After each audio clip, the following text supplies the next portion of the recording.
If you failed to hit your goals on your launch, was it something you did or was it actually the goals that were the problem?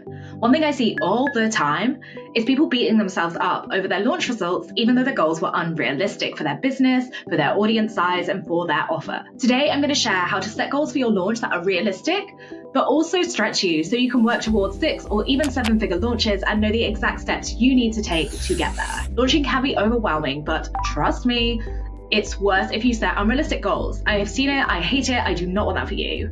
I'm Nikki Traylor. I help coaches, course creators, and digital product owners make more money from their products and programs by selling more and retaining more customers. Stay tuned for the exact strategies I use to set goals for my clients' 6 and 7-figure launches. I want to start by talking about the money goals because they are obviously the sexiest ones to talk about, and they're the big reason you're running a launch in the first place, to make money for your business. It's not just about choosing a number that sounds exciting like 100K. You need to know exactly how you're going to get there. So how do you figure out your numbers? I always start with the revenue number because that's the easiest to calculate and it's also the most fun. First, you need to know your audience size.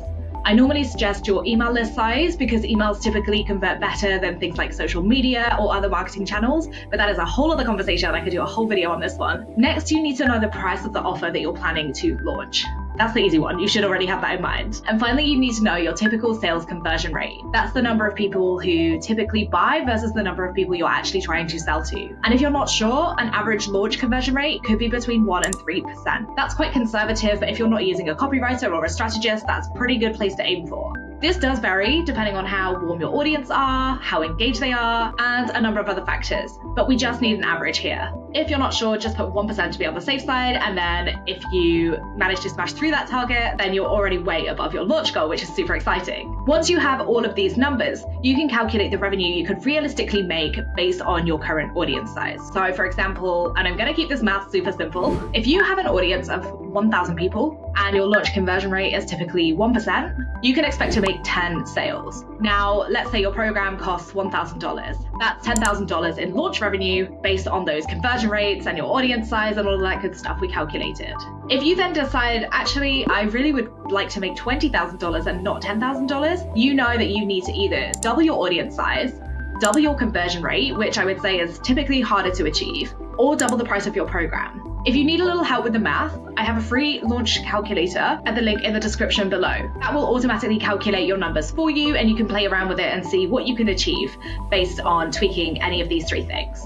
Once you know how much money you're likely to make, you can then focus on setting other goals like profit and expenses, audience growth goals, and conversion rate optimization goals, amongst other things. And now you have those goals, it's much easier to make a plan for how you're going to get there.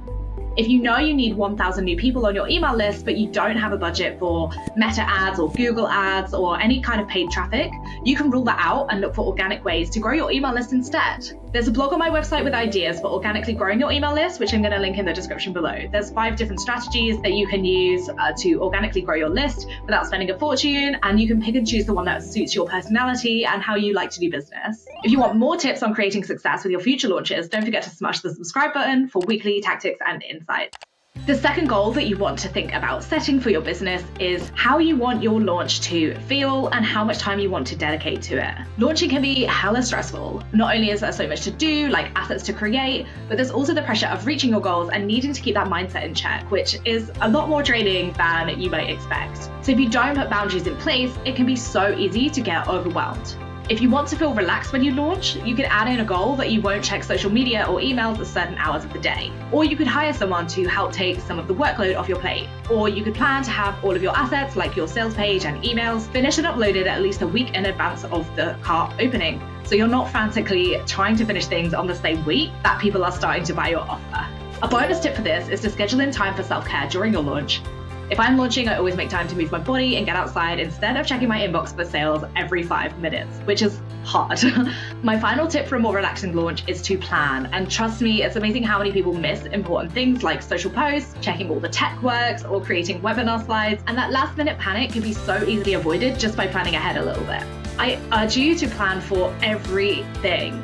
every outcome and add in buffer time so you know that if things go wrong, which they probably will in some way, that you have time to sort them without it impacting your sales and impacting your mindset. If you want to have fun while you launch, create a plan that feels lighter and easier rather than going all out on something you feel you have to do. Doing things out of obligation rather than wanting to do them is a surefire way to sabotage your results. One of my clients hosted a fun offer party instead of spending weeks prepping for a big product launch formula style launch and brought in $226,000 in 48 hours with just a few emails and Instagram stories. It was really simple, and she spent the entire day at a rooftop pool, posted a new offer every hour for 12 hours, and watched as the sales rolled in. It felt light and playful, so kept her mindset strong, and she got amazing results to show for it. And because she had a new offer coming out every hour on the hour, there was something to keep it exciting, and people were buying because they knew those offers were going to be disappearing. That's an extreme example, but if a typical launch doesn't feel good to you, what can you do to play around with it so that it does feel good? The third thing I want you to set goals for is how you want to launch. There are a lot of different ways to do things and a lot of different strategies to try. You could do a simple email-only launch, like how I teach in my course, the 1-week launch formula. I've used this to sell out one-to-one services and have helped clients make $36,000 in a week using this exact system. There's a link in the description if you want to check that out. You could do an offer party, like I spoke about in the last tip, or you could go all out and run a webinar or challenge launch. There are a million things that you could try, but the point is to play to your strengths, because what feels good to someone else may not feel good to you. Experiment with this and see what you enjoy and what brings you the best results as well. Then double down on it. There's no one size fits all when it comes to launching, and I want to invite you to get creative and have fun with it. Yes, plan it out, and yes, be strategic, but don't let the seriousness of it all take over until you're only using strategies because you've heard you should do something. That's a recipe for burnout and missing out on your goals. Don't mistake that for me saying you don't have to do things that challenge you. Sometimes you will need to get uncomfortable, but you don't have to do it all just because.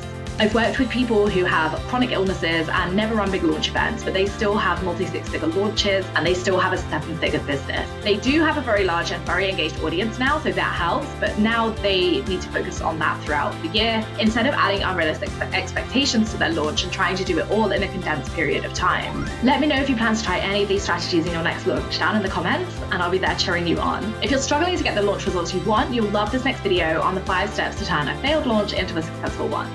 Don't forget to like this video and subscribe to the channel for more launch strategies that you can apply in your business.